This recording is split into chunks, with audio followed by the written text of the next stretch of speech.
Hi friends, welcome back to my channel. Friends, ಇದು ಸ್ವಾತಂತ್ರ್ಯೋತ್ಸವದ್ದು video friends. ಅವಾಗಿಂದನೇ ನಾನು video editing ಮಾಡೋದಕ್ಕೆ ಆಗಿರಲಿಲ್ಲ. ಏನಕ್ಕಂದರೆ ನನ್ನ ಮಗಳಿಗೂ ಕೂಡ ಹುಷಾರಿರಲಿಲ್ಲ. ಅವಳಿಗೂ ಹಲ್ಲು ಬರೋದಕ್ಕೆ ಏನಂತೆ ಗ್ರೀನ್ ಕಲರು ಮೋಷನ್ ಎಲ್ಲ ಮಾಡ್ಕೊತಾ ಇದ್ದಾಳೆ. ಫುಲ್ಲು ಸುಸ್ತಾಗ್ಬಿಟ್ಟಿದ್ಲು. ಹಾಗಾಗಿ ಅವಳ ಕಡೆಗೆ ಫುಲ್ ಲಕ್ಷ್ಯ ಆಗಿ ಯಾವ ವಿಡಿಯೋನೂ ಎಡಿಟಿಂಗ್ ಮಾಡೋದಕ್ಕೆ ಆಗಿರಲಿಲ್ಲ. ಇವಾಗ ಸ್ವಲ್ಪ ಪರವಾಗಿಲ್ಲ, ಹುಷಾರಾಗಿದ್ದಾಳೆ. ಹಾಗೆ ವಿಡಿಯೋ ಎಡಿಟಿಂಗ್ ಮಾಡೋಣ ಅಂದು ಮಾಡ್ಕೊತಾ ಇದ್ದೆ. ನಮ್ಮ ಮನೆಯವ್ರು ಕೂಡ ಇಲ್ಲಿ ರೆಡಿಯಾಗಿ ನನ್ನ ಮಗನ ರೆಡಿ ಮಾಡಿಕೊಂಡು ಅವರು ಸ್ಕೂಲಿಗೆ ಹೋದ್ರು. ಅವ್ನು ಕರ್ಕೊಂಡು ಇದೇ ಬ್ಯಾಡಗಿ ಲಯನ್ಸ್ ಸ್ಕೂಲು. ಎಲ್ಲ ಫಂಕ್ಷನ್ ಎಲ್ಲ ಮಾಡಿಕೊಂಡು ಬಂದಮೇಲೆ ಅಂಗನವಾಡಿ ಟೀಚರ್ ಕೂಡ ಫೋನ್ ಹಚ್ಚಿದ್ರು, ನಮ್ಮ ಅಂಗನವಾಡಿ ಕಳಿಸ್ಕೊಟ್ರೆ ಸ್ವಲ್ಪ ಫಂಕ್ಷನ್ ಮುಗಿಯೋವರೆಗೂ ಅಂತ. ಹಾಗೆ ಅದೇ ಡ್ರೆಸ್ನಲ್ಲಿ ಇದ್ನಲ್ವ ಅಂದು ಹಾಗೆ ನಮ್ಮ ಪ್ರಿಯನೂ ಹಾಗೆ ನನ್ನ ಮಗನ ಕಳಿಸ್ಕೊಟ್ಟಿವಿ. ಅಲ್ಲಿ ಸ್ವಲ್ಪ ಫಂಕ್ಷನ್ ಎಲ್ಲ ಮುಗಿಸ್ಕೊಂಡು ಬಂದ್ವಿ. ಚಿಕ್ಕ ಮಕ್ಕಳು ಹೇಗೆ ಸುಮ್ಮನೆ ನಿತ್ರನೂ ಚೆಂದ ಅಲ್ವಾ, ಅವು ಎಷ್ಟು ಮುದ್ದಾಗಿ ಕಾಣ್ತಾ ಇದ್ರು. ಹಾಗೆ ಪ್ರತಿ ವರ್ಷನೂ ಗ್ರೌಂಡಲ್ಲಿ ಫಂಕ್ಷನ್ ಕೂಡ ಇಟ್ಕೊಂಡಿರ್ತಾರೆ. ಅವು ಮಿಸ್ ಮಾಡದೆ ಗ್ರೌಂಡಲ್ಲಿ ಫಂಕ್ಷನ್ ನೋಡೋದಕ್ಕೆ ಹೋಗ್ತೀವಿ. ಹಾಗೆ ಅಂಗನವಾಡಿದೆಲ್ಲ ಫಂಕ್ಷನ್ ಮುಗಿಸ್ಕೊಂಡು ಬಂದು ಗ್ರೌಂಡ್ ಕಡೆ ಹೋದ್ರಾಯ್ತು ಎಂದು ಹೋಗೋಕ್ಕೆ ರೆಡಿ ಆಗ್ತಾಯಿದ್ವಿ. ಅಲ್ಲಿ ಗ್ರೌಂಡಿಗೆ ಹೋಗಿ ನನ್ನ ಮಗ ಅಂತೂ ಮುಂದೆ ಹೋಗಿ ಕೂತ್ಕೊಂಡಿದ್ದ ಅಲ್ಲಿ ಫಂಕ್ಷನ್ ನೋಡ್ಕೊತ. ದೊಡ್ಡ ಮಕ್ಕಳು ಚಿಕ್ಕ ಮಕ್ಕಳು ಎಲ್ಲರೂ ತುಂಬ ಚೆನ್ನಾಗಿ ಡ್ಯಾನ್ಸ್ ಮಾಡಿದರು. ಆ ಡ್ಯಾನ್ಸ್ಗಳು ನೋಡ್ಕೊತ ನಮ್ಮ ಮೈಯೇ ರೋಮಾಂಚನ ಅನಿಸುತ್ತೆ ಅಲ್ವಾ ಫ್ರೆಂಡ್ಸ್, ಅಷ್ಟು ಚೆನ್ನಾಗಿ ಡ್ಯಾನ್ಸ್ ಮಾಡ್ತಾಯಿದ್ರು. ಎಲ್ಲ ಫಂಕ್ಷನ್ ಎಲ್ಲ ನೋಡಿಕೊಂಡು ಮುಗಿಸ್ಕೊಂಡು ಬಂದ್ವಿ. ಒಂದು 5 ಜನ ಡ್ಯಾನ್ಸ್ ಮಾಡಿದರು. ಎಲ್ಲ ಪೂರ್ತಿ ನೋಡಿಕೊಂಡೇ ಬಂದ್ವಿ. ಹಾಗೆ ನೆಕ್ಸ್ಟ್ ಡೇ ಫ್ರೆಂಡ್ಸ್ ಸಿಂಪಲ್ಲಾಗಿ ಲಕ್ಷ್ಮೀ ಪೂಜೆ ಮಾಡ್ಕೊಂಡ್ರೆ ಆಯಿತು ಅಂದು ರೆಡಿ ಮಾಡ್ಕೋತಾ ಇದ್ದೆ.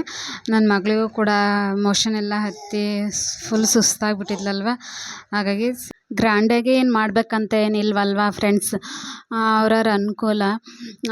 ಪೂಜೆ ಮಾಡಿದ್ರು ನಾವು ಶ್ರದ್ಧೆ ಭಕ್ತಿಯಿಂದ ಹಾಗೆ ನಮ್ಮ ಮನಸ್ಸು ಶುದ್ಧವಾಗಿ ಇಟ್ಕೊಂಡು ಪೂಜೆ ಮಾಡಿದರೆ ಲಕ್ಷ್ಮಿ ಒಲಿದೇ ಒಲಿತಾಳೆ ಫ್ರೆಂಡ್ಸ್. ಹಾಗೆ ನಾವು ನಮಗಷ್ಟೇ ಒಳ್ಳೆಯದಾಗಲಿ ಅಂತಲೂ ಬೇಡ್ಕೊಬಾರ್ದು ಫ್ರೆಂಡ್ಸ್. ಜಗತ್ತಿನಲ್ಲಿ ಎಷ್ಟು ಜೀವಿಗಳಿದ್ದಾರೆ, ಎಲ್ಲರಿಗೂ ಒಳ್ಳೆಯದಾಗಲಿ ಅಂತ ಬೇಡ್ಕೊಬೇಕು. ನಮಗಷ್ಟೇ ಒಳ್ಳೆಯದಾಗಲಿ ಅಂದರೆ ಅದು ಸ್ವಾರ್ಥ ಆಗುತ್ತೆ ಫ್ರೆಂಡ್ಸ್. ಯಾರಾದರೂ ಬೆಳೀತಾ ಇದ್ದಾರೆ ಅಂದರೆ ಅವ್ರು ನೋಡಿ ಹೊಟ್ಟೆ ಉರಿ ಪಡ್ಕೊಬಾರ್ದು ಫ್ರೆಂಡ್ಸ್. ಹಾಗೆ ಅಸೂಯೆ ಕೂಡ ಮಾಡ್ಕೊಬಾರ್ದು. ನಮ್ಮ ಅಜ್ಜ ಕೂಡ ಯಾವಾಗ ಒಂದು ಮಾತು ಹೇಳ್ತಾಯಿದ್ರು, ಯಾವಾಗಲೂ ನಮ್ಗಿಂತ ಕೆಳಗಿದ್ದಾರೆ ನೋಡಿ ಜೀವನ ಮಾಡಬೇಕು, ಆವಾಗ ಭಗವಂತ ನಮ್ಮನ್ನ ಇಷ್ಟಾದರೂ ನೆಮ್ಮದಿಯಿಂದ ಇಟ್ಟಿದ್ದಾನಲ್ವ ಅಂತ ಅನ್ಕೊಬೇಕು ಅಂತ ಹೇಳ್ತಾಯಿದ್ರು ಫ್ರೆಂಡ್ಸ್ ನಮ್ಮ ಅಜ್ಜ. ಹಾಗೆ ಇನ್ನೊಬ್ರು ಕಂಡು ಅಸೂಯೆ ಪಡ್ಕೊಬಾರ್ದು, ಅವ್ರ ಮೇಲೆ ಹೊಟ್ಟೆ ಕಿಚ್ಚು ಪಡ್ಕೊಬಾರ್ದು.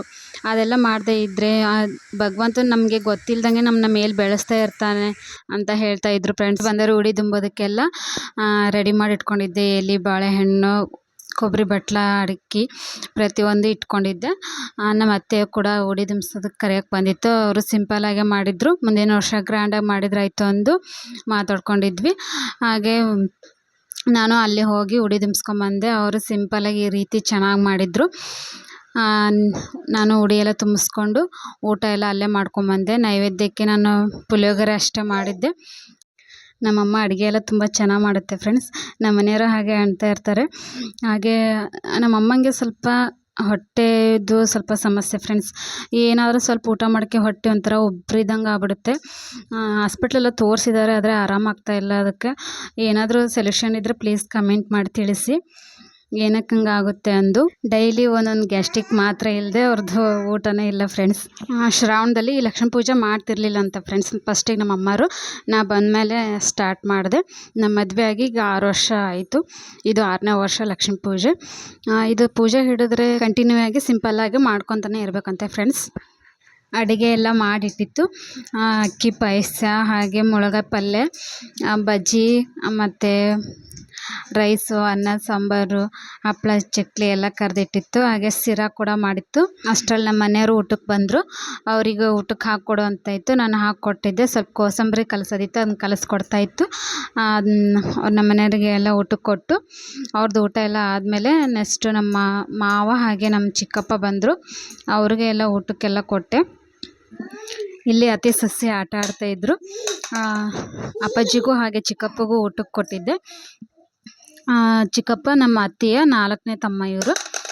ಇವರು ಎಲ್ಲ ಊಟ ಮಾಡ್ಕೊಂಡು ಹೋದ್ಮೇಲೆ ನಮ್ಮ ಅತ್ತೆ ಇಲ್ಲಿ ಹೊರಗೆ ನನ್ನ ಮಗಳಿಗೆ ಶಿರಾ ತಿನ್ನಿಸ್ತಾ ಇದೆ. ಶಿರಾ ಎಲ್ಲ ತಿನ್ನಿಸಾದ್ಮೇಲೆ ನಾವು ಊಟ ಎಲ್ಲ ಮಾಡ್ಕೊಂಡಿವಿ. ಇದು ಚಿಕ್ಕ ಅಡುಗೆ ರೂಮ್ ನಮ್ಮದು.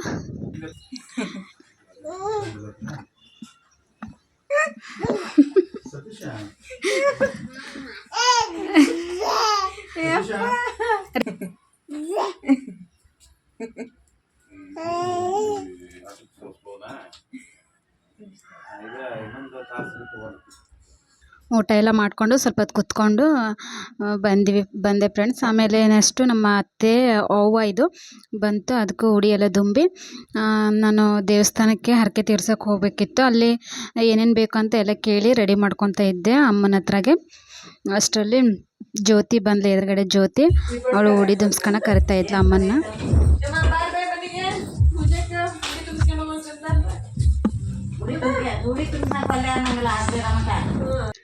ನೆಕ್ಸ್ಟ್ ಅದೆಲ್ಲ ಆದಮೇಲೆ ಎದುರುಗಡೆ ಅಮ್ಮ ಅವ್ರನ್ನ ಕರೆದಿದ್ದೆ ಉಡಿ ದುಂಬಿಸ್ಕೊಳಕ್ಕೆ. ಅವರು ಬಂದು ಉಡಿ ದುಂಬಿಸ್ಕೊಂಡು ಹೋದರು. ನಾನು ಇವ್ರ ಮನೆಗೆ ಹೋಗಿದ್ದೆ ಉಡಿ ದುಂಬಿಸ್ಕೊಂಬರೋದಕ್ಕೆ. ವಿಡಿಯೋ ಎಲ್ಲ ಏನು ಮಾಡ್ಕೊಳ್ಲಿಲ್ಲ. ನನ್ನ ಮಗಳು ಅಷ್ಟು ಅಳ್ತಾ ಇದ್ಲು, ಒಂಥರ ರ್ಯಾಷಸ್ ಎಲ್ಲ ಆಗಿ ತುಂಬ ಹಠ ಮಾಡ್ತಾಯಿದ್ಲು. ನೆಕ್ಸ್ಟ್ ನಾನು ಎಲ್ಲ ರೆಡಿಯಾಗಿ ದೇವಸ್ಥಾನಕ್ಕೆಲ್ಲ ಹೋದ್ವಿ. ಹೋಗಿ ಎಲ್ಲ ಬೇಕಾಗಿದ್ದು ಉಡಿ ಸಾಮಾನು ಎಲ್ಲ ತೊಗೊಂಡೋಗಿದ್ವಿ. ಎಲ್ಲ ಅಲ್ಲಿಟ್ಟು ಸೀರೆ ಎಲ್ಲ ತೊಗೊಂಡೋಗಿದ್ವಿ. ಎಲ್ಲ ಅಲ್ಲಿ ಹಾಕಿ ಪೂಜೆ ಎಲ್ಲ ಮಾಡಿದರು. ಹಾಗೆ ತೊಟ್ಲು ಕೊಡ್ತೇವೆ ಅಂತ ಬೇಡ್ಕೊಂಡಿದ್ವಲ್ವ, ಅದನ್ನು ಅಲ್ಲಿಟ್ಟು ಪೂಜೆ ಮಾಡಿ ಮತ್ತು ನಮ್ಮ ಕೈಯಲ್ಲಿ ಅದನ್ನ ತೆಗೆದು ಕೊಟ್ಟರು. ನಾವು ಅದಕ್ಕೆ ದಾರ ಎಲ್ಲ ಪೋಣಿಸಿ ಅಲ್ಲಿ ಕಟ್ಟಿ ಹರಕೆ ತೀರಿಸ್ಕೊಂಡು ಬಂದ್ವಿ. ನೆಕ್ಸ್ಟ್ ಅಲ್ಲೇ ಎದುರುಗಡೆ ಗಂಗಮಳಮ್ಮ ದೇವಸ್ಥಾನ ಇದೆ, ಅಲ್ಲಿ ಹೋಗಿ ಅದಕ್ಕೂ ಉಡಿ ಸಾಮಾನು ಎಲ್ಲ ಒಯ್ದಿದ್ದೆ, ಅಲ್ಲಿ ಕೊಟ್ಟು ದೇವಸ್ಥಾನ ಸ್ವಲ್ಪ ಹೊತ್ತು ಕುತ್ಕೊಂಡು ಬಂದ್ವಿ. ಇಲ್ಲಿ ನಮ್ಮಮ್ಮ ಮಕ್ಳು ಕೊಟ್ಟಾಗ ಎಲ್ಲರೂ ಕೊಟ್ಟಾಗೂ ಅಡ್ಡು ಬಿದ್ದು ಆಶೀರ್ವಾದ ಮಾಡಿಸ್ತಾ ಇತ್ತು. ಅಜ್ಜ ಅಮ್ಮ ಹಂಗಲ್ವ, ದೇವರ ಆಶೀರ್ವಾದ ತೊಗೊಂಡು ಫಸ್ಟ್ ಮೊಮ್ಮಕ್ಕಳು ಚೆನ್ನಾಗಿರಲಿ ಅಂತ ಯೋಚನೆ ಮಾಡ್ತಾ ಇರ್ತಾರಲ್ವ. ಅವ್ರ ಪ್ರೀತಿಗೆಲ್ಲ ಬೆಲೆನೇ ಕಟ್ಟೋದಕ್ಕೆ ಆಗೋದಿಲ್ವ ಅಲ್ವಾ ಫ್ರೆಂಡ್ಸ್.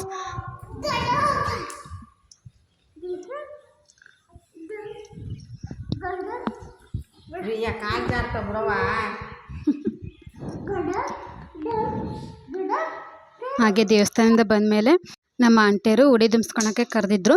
ಅಲ್ಲಿ ಹೋಗಿ ಉಡಿ ದುಂಬಿಸ್ಕೊಂಡು ಬಂದೆ. ಇವರು ನಮ್ಮ ಅತ್ತೆ ಇದ್ದಾರಲ್ವ, ಅವರ ಅಣ್ಣನ ಮನೆ ಇದು. ಅವರ ಮನೆಯಲ್ಲಿ ಉಡಿ ದುಂಬಿಸ್ಕೊಳಕ್ಕೆ ಕರೆದಿದ್ರು. ವರ್ಷ ಇವರು ಇದೇ ಥರ ಗ್ರ್ಯಾಂಡಾಗಿ ಚೆನ್ನಾಗಿ ಪೂಜೆ ಮಾಡ್ತಾರೆ. ಹಾಗೆ ಅಲ್ಲೆಲ್ಲ ಉಡಿ ದುಂಬಿಸ್ಕೊಂಡು ಬಂದಮೇಲೆ ನನ್ನ ಮಗಳು ಫುಲ್ ಡೇ ಒಂದು ಸ್ವಲ್ಪ ಡೈಫರ್ ಎಲ್ಲ ಹಾಕಿದ್ನಲ್ವ ಫ್ರೆಂಡ್ಸ್, ರ್ಯಾಷಸ್ ಎಲ್ಲ ಆದಂಗೆ ಆಗ್ಬಿಟ್ಟಿದ್ವು. ರಾತ್ರಿ ಎಲ್ಲ ಫುಲ್ ಅಳ್ತಾ ಇದ್ಲು. ಹಾಗೆ ಹಾಸ್ಪಿಟ್ಲಿಗೆ ಹೋದೆ. ಕರ್ಕೊಂಡು ಹೋದ್ಮೇಲೆ ಒಂದು ಆಯಿಂಟ್ಮೆಂಟ್ ಬರ್ಕೊಟ್ರು. ಇದನ್ನ ಹಚ್ಚಿ 1 ನಿಮಿಷದಲ್ಲೇ ಅವಳು ಎಷ್ಟು ಚೆನ್ನಾಗಿ ಆಟ ಆಡೋಕ್ಕೆ ಸ್ಟಾರ್ಟ್ ಮಾಡಿದ್ಲು. ಹಾಗಾಗಿ ನಿಮಗೂ ಯೂಸ್ ಆಗ್ಬೋದನ ಅಂದು ಸ್ವಲ್ಪ ಶೇರ್ ಮಾಡ್ಕೊಂಡೆ ಫ್ರೆಂಡ್ಸ್. ತುಂಬಾ ಚೆನ್ನಾಗಿದೆ ಕ್ರೀಮ್ ಅಂತೂ ಇದು. ಬೇಗ ಆರಾಮಾಗುತ್ತೆ. ಇನ್ಮೇಲಂತೂ ಒಂದು 8 ತಿಂಗಳು 9 ತಿಂಗಳು ಇದ್ದಾಗಂತೂ ಭಾಳ ಮೋಷನ್ ಮಾಡ್ಕೊತ ಇರ್ತಾರಲ್ಲ ಫ್ರೆಂಡ್ಸ್, ಹಲ್ಲು ಬರೋದಕ್ಕೆಲ್ಲ. ಹಾಗಾಗಿ ಇದಕ್ಕಿಂತ ಮುಂಚೆ 1-2 ಕೊಟ್ಟಿದ್ರು, ಅದು ಅಷ್ಟೊಂದೇನು ಆರಾಮಾಗಿರಲಿಲ್ಲ. ಈ ಕ್ರೀಮ್ ನನಗೆ ಬೆಸ್ಟ್ ಅನ್ನಿಸ್ತು, ಹಾಗಾಗಿ ನಿಮ್ಮ ಹತ್ರ ಶೇರ್ ಮಾಡ್ಕೊಂಡೆ. ಇದ್ರ ಹೆಸರು ವಿಟಾಮಿಲ್ GM ಅಂತ, ಮೆಡಿಕಲೆಲ್ಲ ಸಿಗುತ್ತೆ. ಅವ್ರು ಹೇಳಿದ್ರು ನಮಗೆ ಬೇರೆದು ಕೊಡ್ತಾರೆ, ಬೇರೆ ತೊಗೊಂಬೇಡ್ರಿ, ಇದೇ ಬೇಕು ಅಂತ ಕೇಳ್ರಿ ಅಂತ. ಹಾಗಾಗಿ ಅದೇ ಕೇಳಿದ್ವಿ. ತುಂಬ ಚೆನ್ನಾಗಿದೆ. ಹಾಗೆ ರಕ್ಷಾ ಬಂಧನ ದಿವಸ ಅಣ್ಣಗೆ ರಾಖಿ ಕಟ್ತಾ ಇದ್ಲು. ಅದನ್ನೊಂದು ಸಿಂಪಲಾಗಿ ಕ್ಲಿಪ್ಪಿಂಗ್ಸ್ ಹಾಕಿದ್ದೆ ಫ್ರೆಂಡ್ಸ್. ನೈಟು ಗಿರಿಜನು ರಾಖಿ ಕಟ್ಟಕ್ಕೆ ಬಂದಿದ್ಲು. ಫುಲ್ ಕಾಮಿಡಿ ಜೋರಿತ್ತು. ವಿಡಿಯೋ ಎಲ್ಲ ಹಾಕಿದ್ದೇನೆ, ಫುಲ್ ನೋಡಿ friends. Okay bye, take care friends.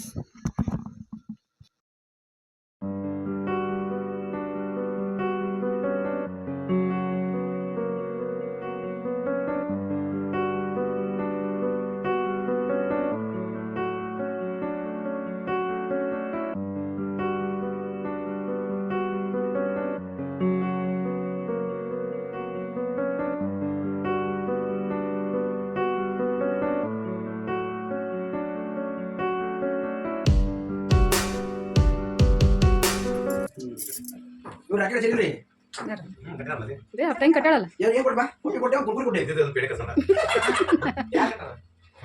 ಹಂಸಿಕ ಎಲ್ಲ ಬನ್ನಿ ಡ್ರೋನ್ ಹಂಸಿಕ ಕೈಗೆ ಬಡಿಸಿ ನಿತೇಶಿಗೆ ಬಡಿಸಿ ಅಬ್ಜಿ ಕಡೆ ಬಾರಪ್ಪ. ಹಾಯ್ ಫ್ರೆಂಡ್ಸ್, ನೋಡಿ ಫ್ರೆಂಡ್ಸ್, ಇವತ್ತು ನಮ್ಮ ಮನೆ ರಾಖಿ ಹಬ್ಬ ಇದೆ. ಅವೇನಾದ್ರು ನಿನ್ಮೆ ಹಾಕಿದ ನನಗೆ ಹೇಳಿ ನಾವು ಹಂಗ ಕರ್ಕೊಂಡ್ ಈಗ ಕರ್ಕೊಂಡು ಹೋಗ ನಾ ಅಂದ್ ಇವತ್ತೇ ಇಲ್ಲಿ ಕೊಡೋದ ನಾಳೆನೂ ಐತಿ ಅಂತ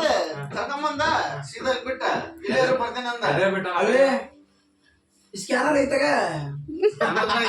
ಅಷ್ಟು ಹಾಕ್ಸಿಂದಿ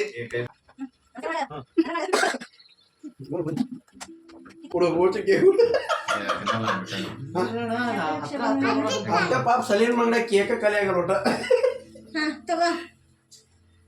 ಅಣ್ಣ ಚಿಕ್ಕ ಕಾಣಿಕೆ ನಮ್ದಷ್ಟೇ. ಚಿಕ್ಕ ಕಾಣಿಕೆ ಅಣ್ಣ ಪ್ರಮೋದ್ ಬಂದದ ಎಲ್ಲಿಲ್ಲ ಕಟ್ಟಿದೆ ನನಗಿತ್ತು ನಂಗೆ ತಿನ್ಸಲ್ಲ ಅದು ಇರ್ಲಿ ನನಗೆ ನೀ ತಿನ್ಸಲ್ಲ ನನಗೆ ಅಭಿಷಿ ನಂಗೆ ಡ್ರೋನ್ ಬೇಡ ಡ್ರೋನ್ ಅಣ್ಣ ಒಮ್ಮೆ ಡ್ರೋನ್ ಕೊಟ್ಟ ಮುಗಿತ್ ನೋಡು ರಿಟರ್ನ್ ಮಾಡಿ ತಮ್ಮ ಈಗ ಡ್ರೋನ್ ಕೊಡಪ್ಪ ಗಿಫ್ಟ್ ಅಣ್ಣ ಡ್ರೋನ್ ಒಮ್ಮೆ ಕೊಟ್ಟ ಬರ್ ನೋಡ ವಾಪಸ್ ಫಸ್ಟ್ ನಾನು ಅಲ್ಲ ಮತ್ ಡ್ರೋನ್ ಕೊಟ್ಟ ವಾಪಸ್ ಬರಲ್ಲ